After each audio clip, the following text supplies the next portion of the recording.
Hey guys, welcome back. This is going to be part 2 in my 4-part series going through just my initial predictions, kind of a rough draft on where I currently am seeing things perhaps playing out in the 2020 Democratic primary in these early states of Iowa, New Hampshire, Nevada, as well as South Carolina. And since this is video number 2 in this series, going to be heading into that second state of New Hampshire in video number 1. If you want to check that out, I'll link it down in the video description.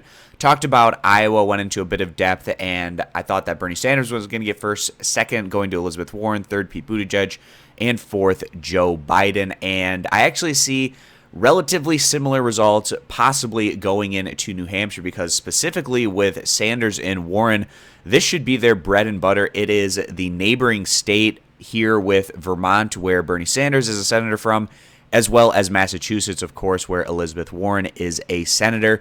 They're much more well known in this area of the country maybe than in some of these other places that we're going to be having these early primary states, specifically more for Warren than Sanders. Of course, Bernie has that national brand where Warren is building towards that, but since Warren didn't run in 2016 like Bernie did, she still doesn't have quite the recognition overall across universally the nationwide scope. So having success up in the Northeast is important for Elizabeth Warren if she is going to be able to have enough success to go on and possibly win this primary. And at least at this point, I think there's only 3 serious contenders that have a legitimate chance at going on and winning that nomination, and those individuals would, of course, be Joe Biden as well as Bernie Sanders and Elizabeth Warren, where I'm a little bit more skeptical about Pete Buttigieg. Now, in terms of the national numbers, Buttigieg is a clear 4th place in the mid to upper single digits, but he is showing a bit better in the early states of Iowa and New Hampshire, which, if he outperforms in, could possibly boost him up nationally to make him more of a contender. We'll have to see if that is the case or not for Buttigieg in particular, but I want to dive in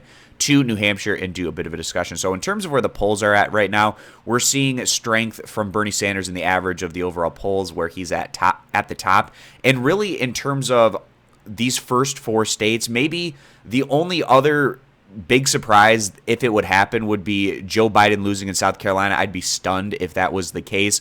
But maybe the second most surprising thing, if it happened, would be if Bernie Sanders didn't win New Hampshire because of how much success he had in the state in 2016 in his head-to-head against Hillary Clinton. And, of course, the fact that it is the neighboring state there to Vermont. So I'm going to work from first down to 4th in this instance, kind of the reverse of what I did in the last video, and putting Bernie Sanders there right at the top. Again, I'd be extremely surprised if Bernie did not win the state of New Hampshire. He's extremely well known in this area, and especially the Democratic primary voters in a state like New Hampshire are going to be relatively similar to the type of Democratic voters you get in the neighboring state, in that instance up there in the Northeast.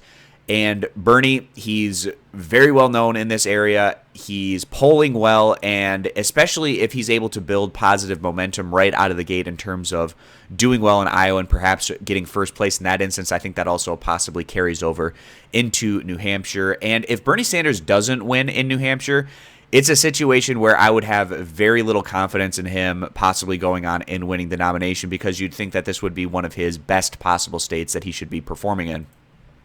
So then in second place, I have Elizabeth Warren. Now, right now, if you take a look at the polls, Warren is actually in 4th place in the average. At different times throughout this process, we have seen her a bit more competitive in New Hampshire.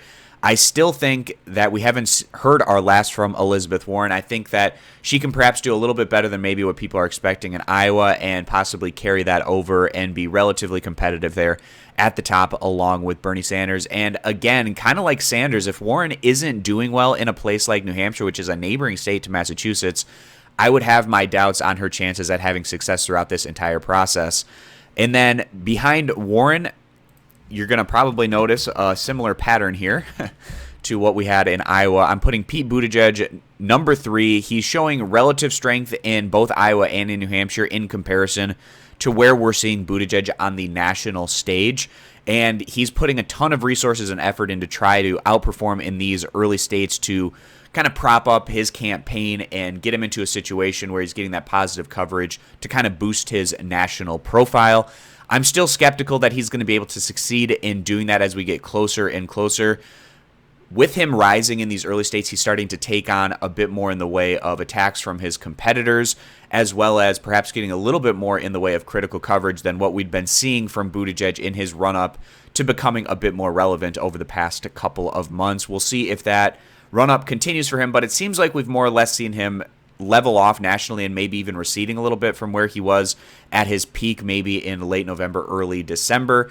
And we still have a little bit more than a month before we head into Iowa, so about 5+ weeks before we head into New Hampshire, and we got some more debates to go through, as well as just the overall narrative that we're going to be seeing in the media during that point in time, and we'll see whether that changes Buttigieg's numbers around or if he's able to continue to see a rise or not. But also, particularly with Buttigieg, he likely doesn't have a really good shot at going on and winning this thing, given his very low numbers that he's polling with in the Latino community as well as the African American voters. And if you're not able to register anything in the way of meaningful support with those voting blocks, which are very key blocks, of course, in a Democratic primary, then you're going to have a tough situation having success nationally. And then that means I think that Joe Biden is possibly going to get fourth place. Now, you could make an argument that Biden could really finish anywhere between first and fourth place, but especially since I don't think Biden's necessarily going to have a lot of success in Iowa right out of the gate, I think that also has a negative impact on his chances at possibly going over to New Hampshire. Really, with Biden, it could be a situation where he struggles quite a bit out of the gate in Iowa and New Hampshire, and then maybe that knocks him down a place or two in Nevada, where he currently has the polling lead.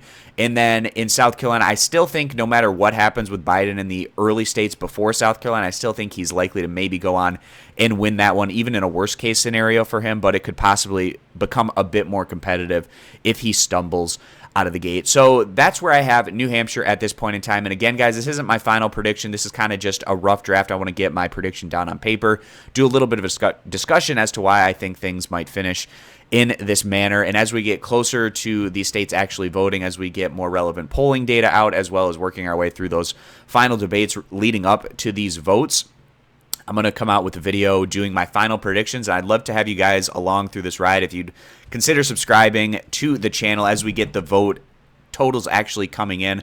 Going to be doing some recap videos going over where I went right and where I went wrong with those particular predictions. I'm really excited to see how all of that plays out. So I appreciate you guys stopping by. And again, consider subscribing to the YouTube channel and hope to see you back here for my next video.